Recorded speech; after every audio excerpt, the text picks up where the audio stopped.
I paid for my son's wedding, but I never saw him say, I do. That's the kind of sentence? That sounds like it belongs in someone else's story. A stranger's story. The kind you overhear at the end of a sad phone call in a grocery store. Not the kind that becomes your own truth. But it happened to me. And even now, when the house gets quiet in the evenings, and I find myself sitting by the window with a cup of tea that's gone cold, I still can't quite understand how we got here. When my son, my only child, told me he was getting married, it felt like my heart lit up from the inside. I remember the exact moment. It was a Sunday afternoon, one of those lazy ones where the sunlight slants through the curtains just right. He came by unannounced, carrying a small white box from the bakery down the street, the one that makes those slightly burnt cream rolls I love. He always remembered. He sat down at the kitchen table, fidgeting like he used to when he had something big to tell me. And then he said, Mom, I proposed. I laughed, I cried. I think I did both at the same time. My boy, my sweet, shy boy, had finally found someone he wanted to spend forever with. I reached across the table and grabbed his hands. Oh, sweetheart, I said. She said yes. And he nodded, smiling that same crooked smile that used to melt me when he was 5 years, old and trying to get out of trouble. He started talking all at once, about how nervous he'd been, how he'd planned the proposal, how she cried when he asked, and I just sat there listening, my chest so full I thought it might burst. It wasn't just pride, it was something softer, a deep, quiet joy, the kind you only feel when you know your child is happy. I had always dreamed of that moment, though I'd never admitted it out loud. I used to picture the day he'd tell me, maybe over dinner, maybe with her by his side, maybe on some ordinary day that suddenly became special. When you're a mother, you live for those moments, especially when you've raised your child alone. You hold on to every milestone a little tighter. Every good thing feels like proof that you did something right. After he told me everything, I remember touching his cheek just for a second and saying, You've made me the happiest woman in the world, and I meant it. A few days later, I called him.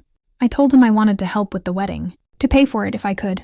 It wasn't about money, it was about love, about blessing the start of his new life the only way I knew how.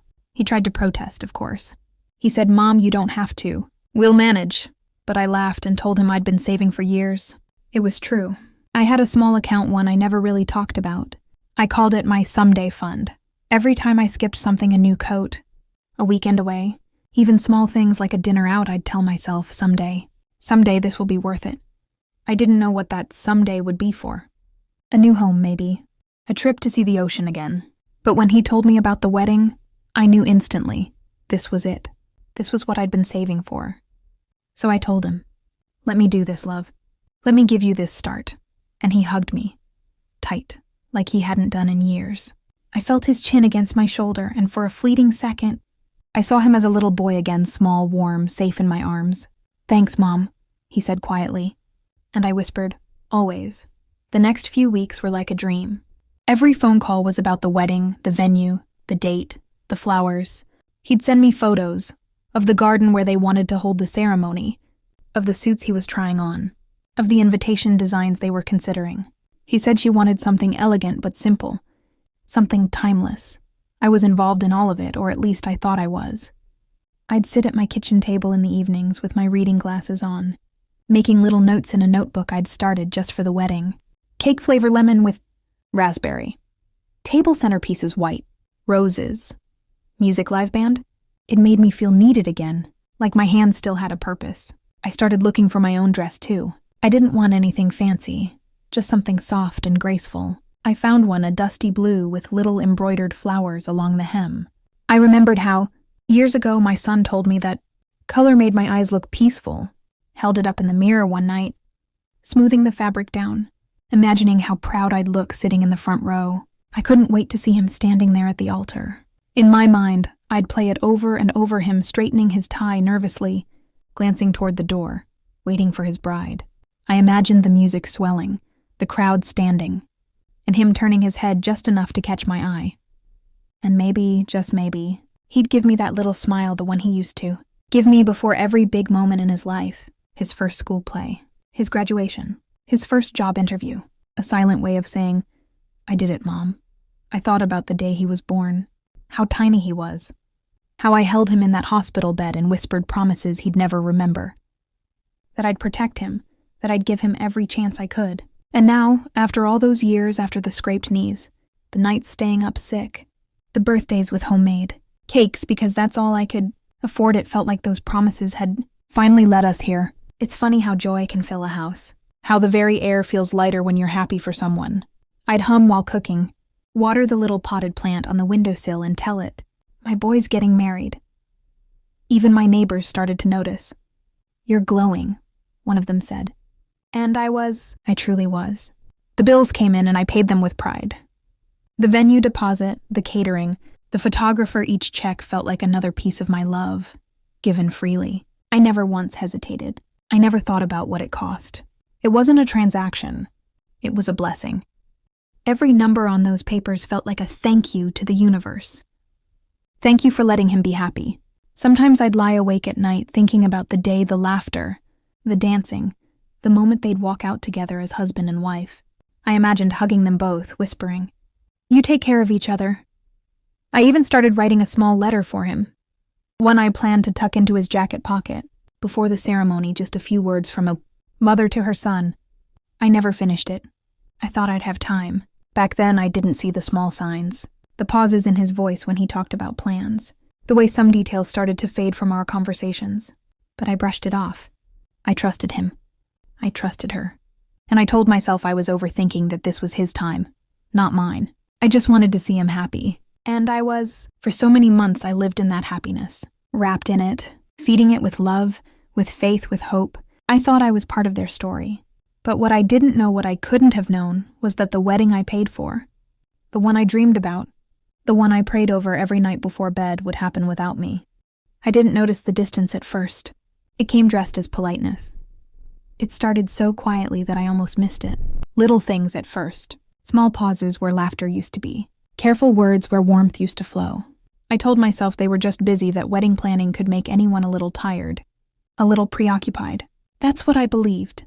Or maybe that's what I needed to believe. In those early months, I was still full of excitement. I'd clip out pictures from magazines, dresses, flowers, table settings, and tuck them into a folder I labeled Ideas for the Wedding. I'd call my son sometimes just to share something I found. "What do you think about a string quartet for the ceremony?" I'd ask. Or, "I found a wonderful cake decorator nearby. She's been in business since your father and I married."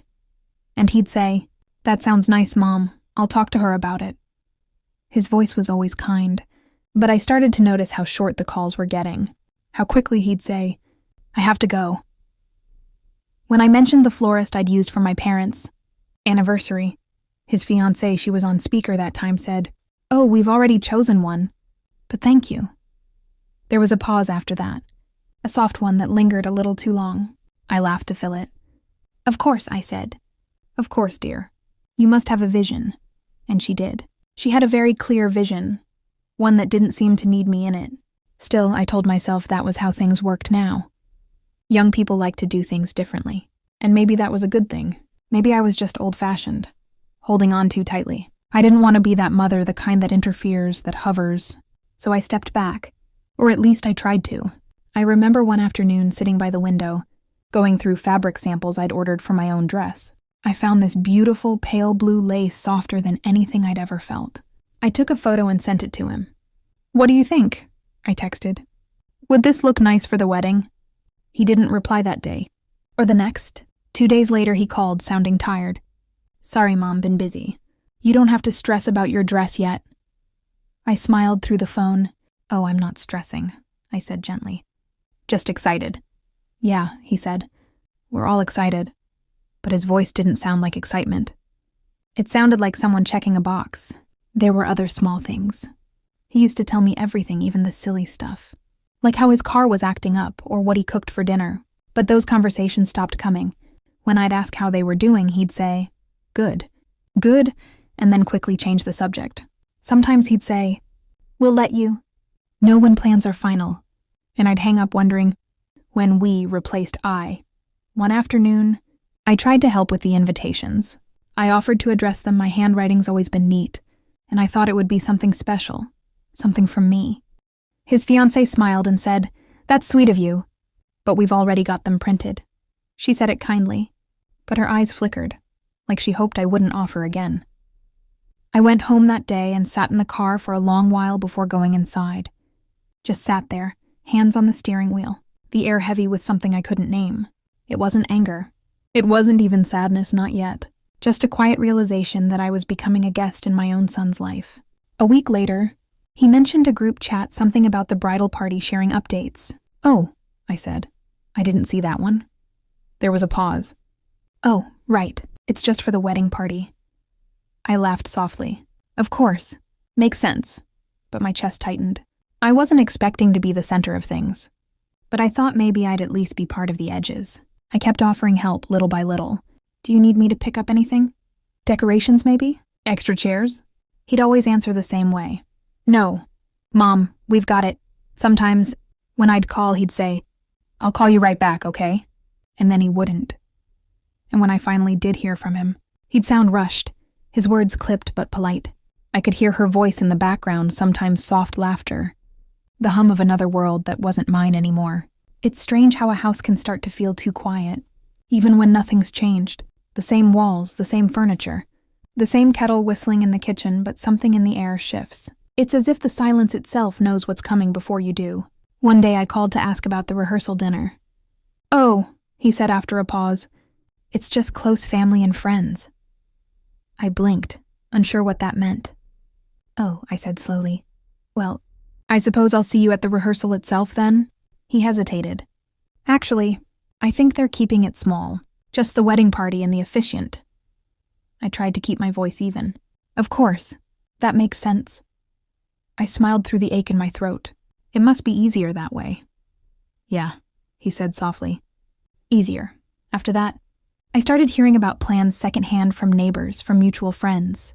"I heard the weddings in the gardens at Willowbrook," one said. I nodded and smiled, pretending I already knew. Pretending I was still part of it. I looked up Willowbrook Gardens that night, the same place I'd helped pay for, and stared at the pictures online. Rows of white chairs, lanterns hanging from trees, sunlight catching on the water. I imagined my son standing there, hands folded, waiting for his bride.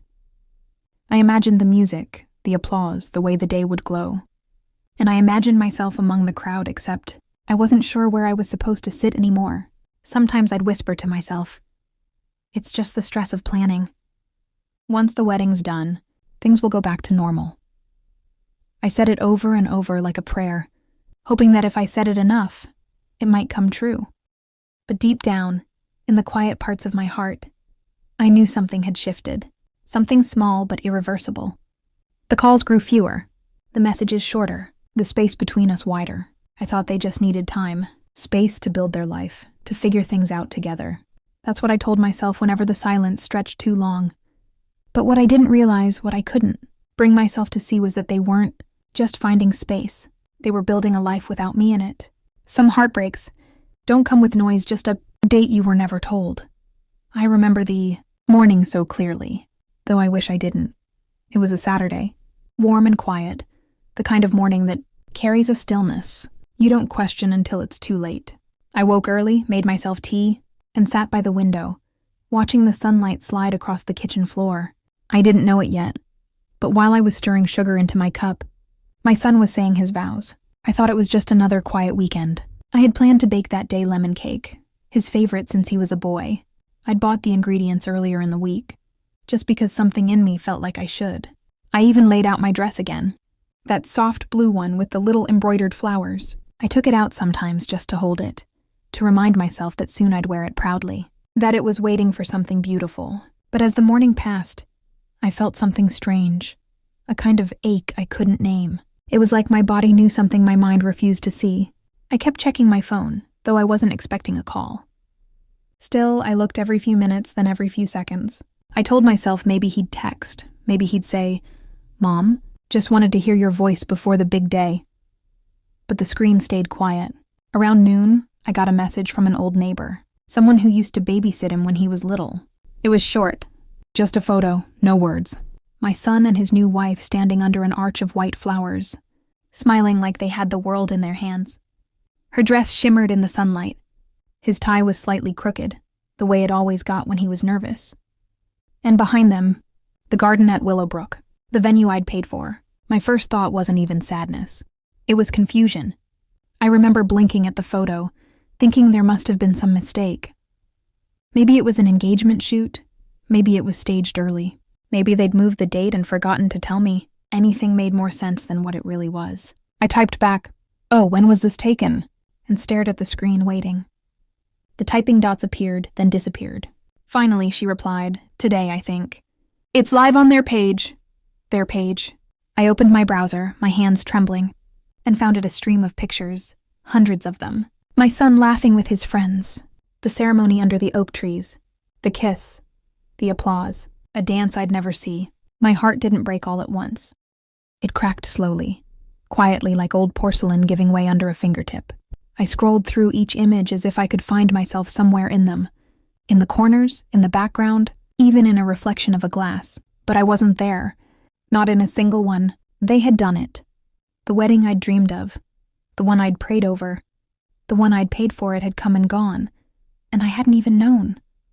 For a long time, I just sat there. The clock ticked softly in the kitchen. The tea beside me had gone cold. The lemon cake ingredients still waited on the counter. And my blue dress, it hung quietly on the back of my door. Sunlight touching its folds like it was blessing something sacred. I thought about calling him. My fingers hovered over his name. But what would I say? Why didn't you tell me? Why didn't you want me there? The words felt too heavy to push out. I was afraid that if I called, if I heard his voice, I'd break. And I didn't want to break, not today. So I didn't call. I sat there instead, watching shadows move across the room, the light changing as the hours passed. Somewhere, not too far away, there was music and laughter and clinking glasses. Somewhere my son was dancing, cutting the cake, beginning his life. And here, in my small kitchen, I was learning what it feels like to be erased.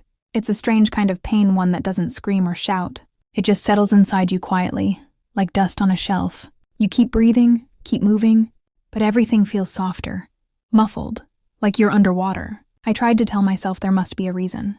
Maybe it was an accident. Maybe there was confusion about the guest list. Maybe they thought I wouldn't want to travel, or that I'd be uncomfortable. But deep down I knew better. You don't forget your mother's seat at your wedding. You don't misplace an invitation that was never written. As the sun began to set, I went to my closet and hung up the blue dress properly, smoothing the fabric one last time. I whispered, "You would have looked lovely," and smiled just a small, trembling smile. Then I closed the door. That evening I didn't cook. I didn't turn on the lights. I just sat in the quiet glow of the television, not watching, just listening to the faint hum of it. My phone buzzed once. A message from a friend. "Congratulations to your son. The photos are beautiful." I typed a reply, "Yes, they are," and left it at that. Later that night, I stood by the window again. The same one where I'd watched the morning light hours before. The street outside was empty, a single lamppost flickering. I thought about all the birthdays, all the nights spent nursing fevers, all the tiny pieces of a life. I had built around him the love that had shaped my every day. And now he had a new home, a new beginning, a new family. I wasn't angry, just hollow, quietly grateful he was happy, even if I wasn't part of it. That night I finally understood something no one ever tells you, that love doesn't always end with shouting or slammed doors. Sometimes it ends softly, like a light fading in another room while you sit alone in the dark. And as I turned off the lamp and went to bed, I realized love can end without goodbye, and still leave the lights on in your heart. Time doesn't forget, it just waits for the right season to speak. It's been more than a year since that day. The flowers from their wedding are long gone. The photographs tucked away somewhere. The shine of it all dimmed with time. Life went on quietly as it always does. The mornings came, the nights passed. I kept my routines, the tea at dawn, the walk to the market, the small conversations with neighbors who no longer asked about him. For a while I didn't hear much. A few short messages here and there, polite, distant, careful. "Hope you're well. Mom. Work's been busy. We'll visit soon." But soon never came. I learned not to wait for it. I learned how to fill the silence with other things, books, plants, quiet music humming from the old radio. Some days I'd still think of him and smile, remembering the boy he used to be, not the man who'd turned away. Then one evening, nearly 2 years later, my phone buzzed. His name on the screen. I stared at it for a long time before answering. His voice was soft, the kind of soft that comes after life has humbled you. "Hi, Mom," he said. And just from that one word, I knew something had broken. He didn't say much that night.